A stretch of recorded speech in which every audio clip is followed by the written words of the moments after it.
Hai, perkenalkan nama saya Frendi Rikalderung dari Universitas Negeri Manado jurusan Teknik Informatika dengan materi yang diambil dari mata kuliah pengantar sistem digital dengan nama materi Aljabar Boolean. Selanjutnya kita masuk dalam materi. Aljabar Boolean adalah matematika yang digunakan untuk menganalisis dan menyederhanakan gerbang logika pada rangkaian-rangkaian digital elektronika. Boolean pada dasarnya merupakan tipe data yang hanya terdiri dari dua nilai, yaitu true dan false, atau tinggi dan rendah, yang biasa dilambangkan dengan 1 dan 0 pada gerbang logika ataupun bahasa pemrograman komputer. Aljabar Boolean ini pertama kali diperkenalkan oleh seorang matematikawan yang berasal dari Inggris pada tahun 1854. Nama Boolean sendiri diambil dari nama penemunya, yaitu George Boole. Di aljabar Boolean terdapat hukum aljabar Boolean.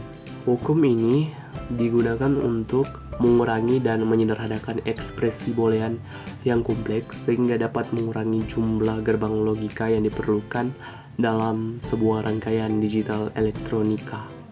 Hukum-hukum ini diantaranya hukum komutatif. Hukum komutatif menyatakan bahwa penukaran urutan variabel atau sinyal input tidak akan berpengaruh terhadap output rangkaian logika. Contoh, gerbang logika N, x.y sama dengan y.x. Kemudian, di gerbang logika OR, x plus y sama dengan y plus x.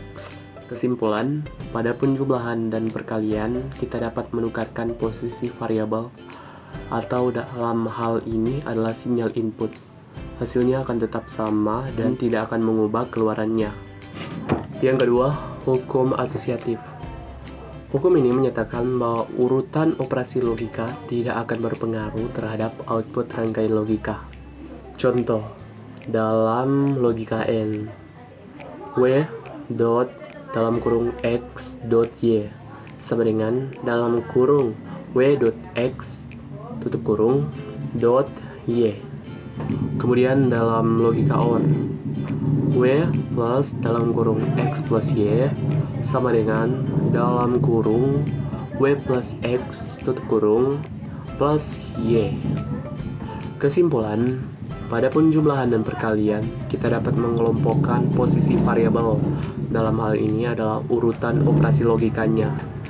Hasilnya akan tetap sama atau tidak akan berubah, atau tidak akan mengubah keluarannya.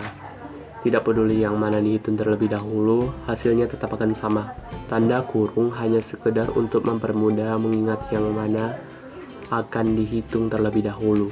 Selanjutnya yang ketiga, hukum distributif. Hukum ini menyatakan bahwa variabel-variabel atau sinyal input dapat disebarkan tempatnya atau diubah urutan sinyalnya. Perubahan tersebut tidak akan mempengaruhi output keluarannya. Contohnya dalam gerbang logika gabungan dari gerbang logika N dan OR. W dot dalam kurung x plus y sama dengan w dot x plus w dot y.